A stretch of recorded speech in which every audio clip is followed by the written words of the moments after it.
Hello everyone, कैसे हो आप सब। आई होप सभी अच्छे होंगे और आप सभी का रिवीजन भी अच्छी तरह चल रहा होगा। तो देखिए, हम यहाँ पर जो अभी हमारे DSSB के रिसेंटली एग्ज़ाम चल रहे हैं और उसमें हमारी जो टीचिंग पेडागोजी आई है उसका मैंने आपको पार्ट 1 करवा दिया है और आज हम उसका पार्ट 2 लेके आए हैं। ठीक है, हमने उस पार्ट 1 में 3 पेपर को डिस्कस किया था, तो आज हम अपने 4th पेपर से स्टार्ट करते हैं। ठीक है, तो चलो चलते हैं फिर। देखिए, फर्स्ट क्वेश्चन में क्या दिया हुआ है। शिक्षक अपनी निरंतर पर्यवेक्षण और छात्रों के अधिगम की निगरानी करते हुए उन्हें आगे क्या करना है इस बारे में सूचित करते हैं। यह किस प्रकार का मूल्यांकन है। फॉर्मेटिव असेसमेंट, समेटिव असेसमेंट, सामान्य असेसमेंट या फिर नॉर्म मानक मूल्यांकन। तो इसका क्या होगा हमारा फॉर्मेटिव असेसमेंट। सेकंड क्वेश्चन क्या है, निम्नलिखित में से रोल प्ले का उद्देश्य कौन सा नहीं है। तो कौन सा नहीं है। स्थिति के बारे में समझ बढ़ाना, संदेश को रोचक तरीके से संप्रेषित करना, सामाजिक सौहार्द को बाधित करना या सहानुभूति विकसित करना। तो रोल प्ले का मुख्य उद्देश्य क्या नहीं है। संदेश को रोचक तरीके से संप्रेषित करना।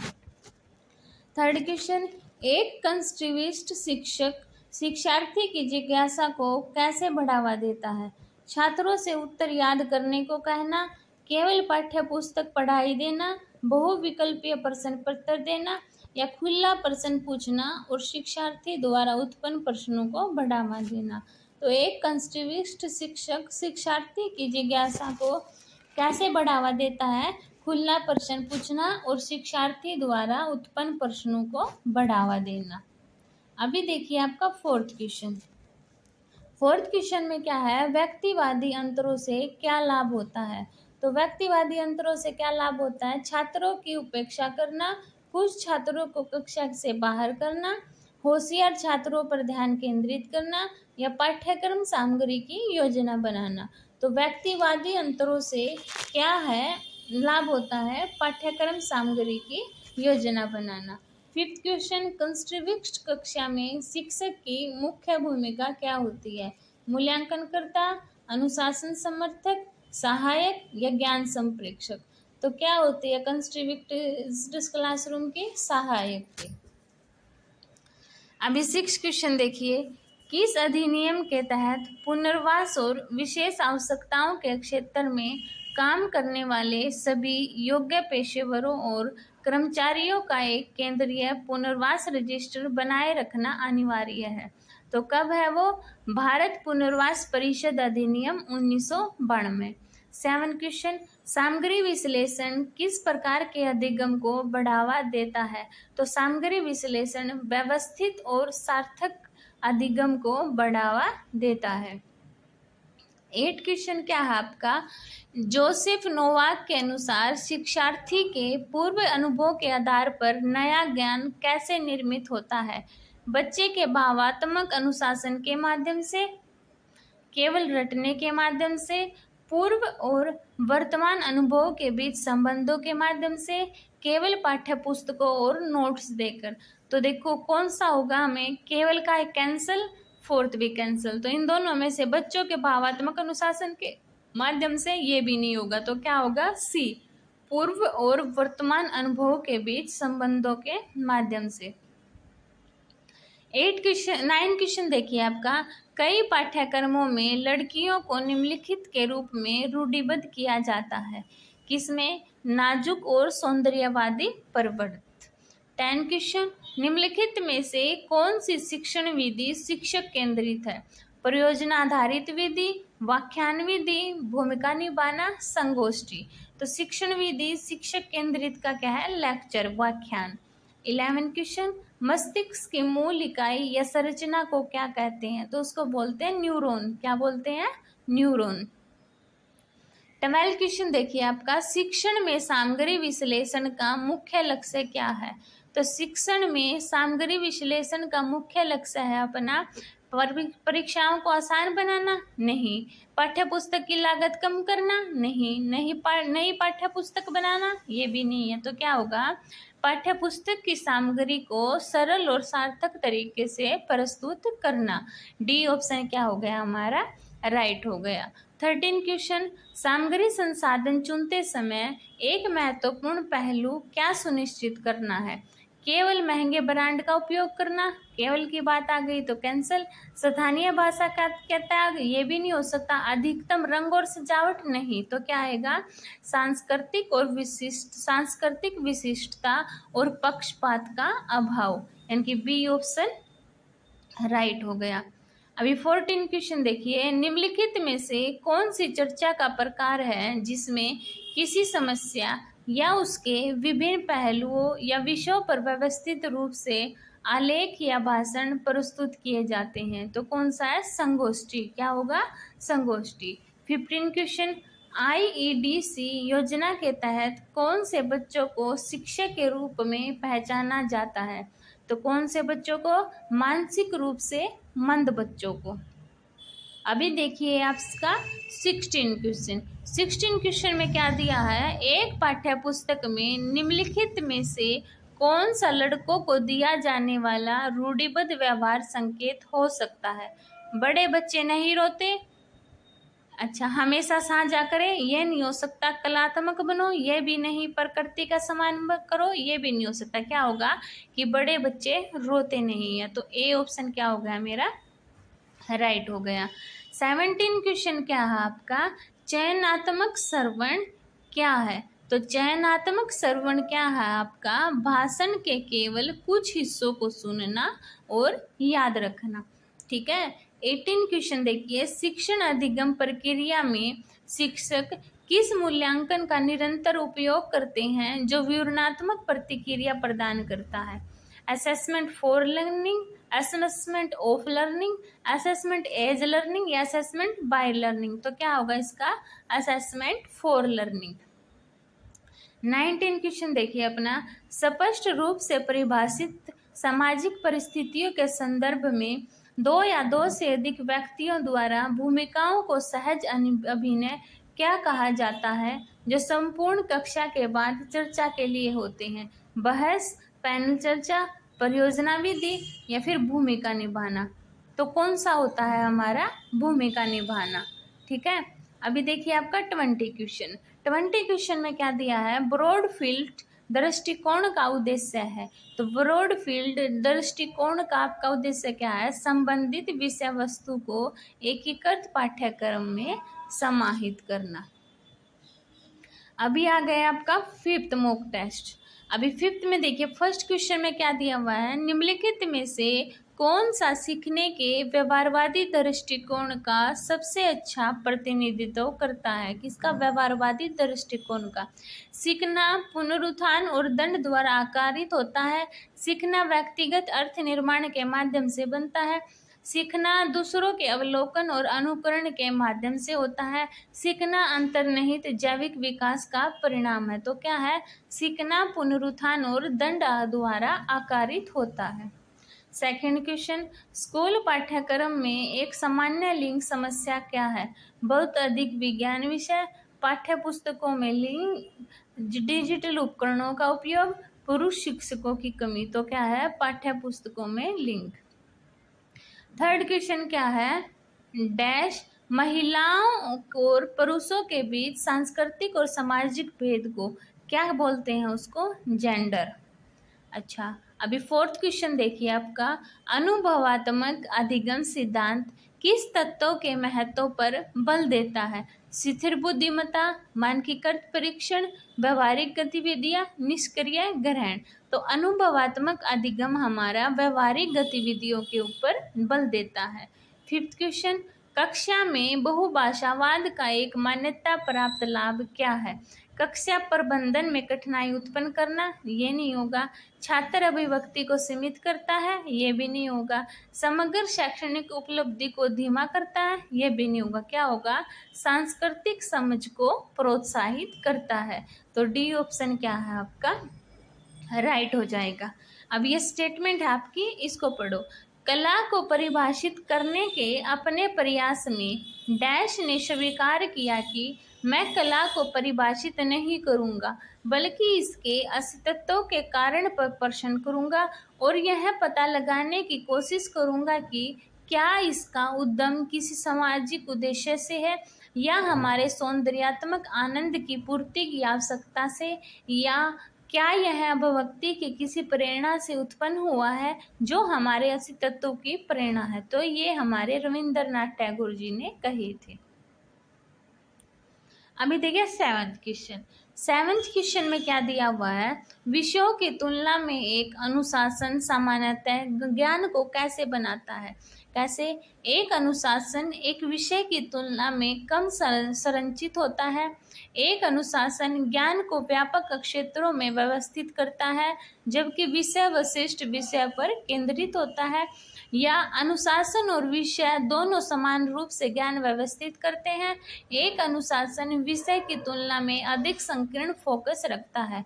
तो विषयों की तुलना में एक अनुशासन ज्ञान को कैसे बनाता है कि एक अनुशासन ज्ञान को व्यापक क्षेत्रों में व्यवस्थित करता है, जबकि विशिष्ट विषयों पर केंद्रित करता है। तो बी ऑप्शन क्या है मेरा राइट है। 8 क्वेश्चन देखिए, सुलमैन के पेडागोजिकल कंटेंट नॉलेज के विचार में कौन सा सिद्धांत केंद्रीय है। तो कौन सा सिद्धांत? विशिष्ट विषय की सामग्री को प्रभावी ढंग से पढ़ाने को समझना। 9 क्वेश्चन, स्कूलों में सामाजिक विज्ञान शिक्षा का लक्ष्य निम्नलिखित में से क्या होना चाहिए। यह समझना कि समाज कैसे कार्य करता है, जिम्मेदार मानव और योगदानकर्ता नागरिकों का विकास। तो हमारे दोनों ही क्या है ये राइट हो जाएंगे।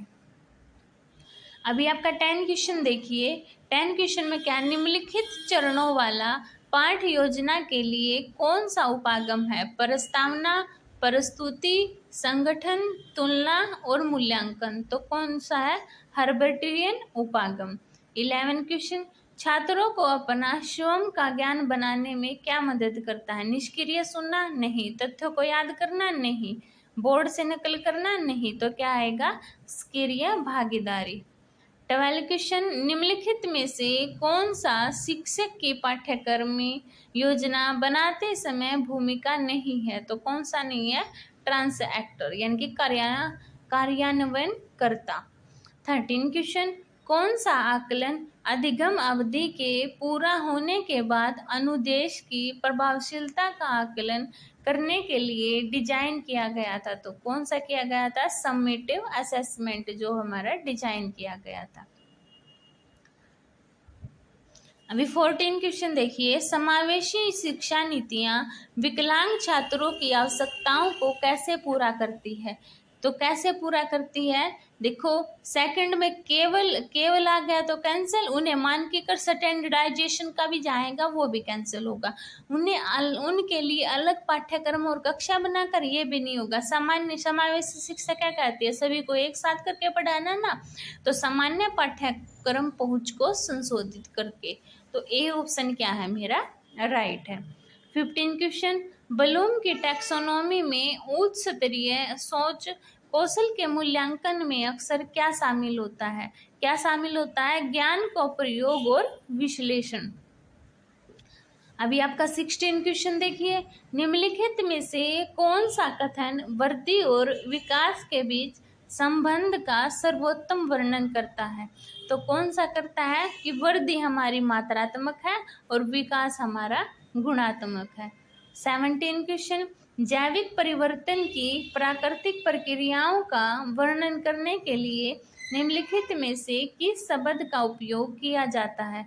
तो किसका उपयोग किया जाता है? वृद्धि का। किसका करते हैं? वृद्धि का। 18 क्वेश्चन देखिए आपका, शिक्षण संसाधनों की प्रभावशीलता का मूल्यांकन करते समय सबसे अधिक विश्वसनीय क्या है। तो सबसे अधिक विश्वसनीय होता है छात्र की आवश्यकताएं और प्रगति। 19 क्वेश्चन, पाठ योजना का मुख्य उद्देश्य क्या है। तो पाठ योजना का मुख्य उद्देश्य होता है कक्षा शिक्षण का मार्गदर्शन करना। 20 क्वेश्चन, राष्ट्रीय शिक्षा नीति 2020 यह जोर देती है कि क्या देती है कि शिक्षा सामाजिक न्याय और समानता प्राप्त करने का सबसे बड़ा माध्यम है। अभी देखिए, अब आ गया हमारा थर्ड मूक। थर्ड में फर्स्ट क्वेश्चन में क्या दिया हुआ है, NEP 2020 के अनुसार विशेष रूप से लड़कियों और ट्रांसजेंडर विद्यार्थियों को समान गुणवत्ता वाली शिक्षा प्रदान करने के लिए प्रयुक्त GIF का पूर्ण रूप क्या है। तो GIF का पूर्ण रूप है जेंडर इंक्लूजन फंड। ठीक है। सेकंड क्वेश्चन, निम्नलिखित में से कौन सा विषय मानव व्यवहार और मन के अध्ययन से संबंधित है। तो कौन सा है, साइकोलॉजी। थर्ड क्वेश्चन, निम्नलिखित में से कौन सा परीक्षण विद्यार्थियों की मिथ्या धारणाओं की पहचान करने के लिए उपयोग किया जाता है और शिक्षक को अपने विद्यार्थियों के गुण निर्माण करने में सक्षम बनाता है। कौन सा करता है ये, डायग्नोस्टिक टेस्ट आपका। फोर्थ क्वेश्चन, निम्नलिखित में से कौन सा शिक्षण युक्ति का उदाहरण है। तो शिक्षण युक्ति का कौन सा उदाहरण है, परियोजना आधारित अधिगम, रिपोर्ट कार्ड वितरण नहीं, व्याख्यान नहीं, बोर्ड पर लेखन नहीं। तो क्या आएगा आपका, परियोजना आधारित अधिगम। अभी फिफ्थ क्वेश्चन देखिए, शिक्षण के समृद्धि स्तर के संबंध में निम्नलिखित में से कौन सा कथन सत्य नहीं है। John F. हर्बर्ट इस स्तर के प्रतिपादक है। ये तो बात सही है। यह तथ्यों और अवधारणाओं को रटकर याद करने में सहायता करते हैं। ये भी सही है। यह आलोचनात्मक चिंतन और विश्लेषण पर जोर देता है। ये बात हमारी नहीं है, पर इस क्वेश्चन के अकॉर्डिंग ये सी हमारा राइट हो जाएगा। सिक्स क्वेश्चन देखिए, सिक्स में क्या दिया है, निम्नलिखित में से किसे समाजीकरण का एक केंद्रित रूप माना जाता है जिसके माध्यम से विभिन्न लिंग के बच्चों को उनकी जेंडर भूमिकाओं में समाजीकृत किया जाता है और शिक्षित किया जाता है कि पुरुष या महिला होने का क्या अर्थ है। तो इसको बोलते हैं जेंडर सोशलाइजेशन, यानी कि जेंडर समाजीकरण। सेवेंथ क्वेश्चन, निम्नलिखित में से कौन सी एक किक एंड इजी आकलन तकनीकी है जिसमें विद्यार्थी शिक्षक द्वारा पूछे गए प्रश्नों का उत्तर देने के लिए जोड़ियों में काम करता है। तो कौन सा इसमें हमारा है, थिक पेयर शेयर। क्या, थिक पेयर शेयर।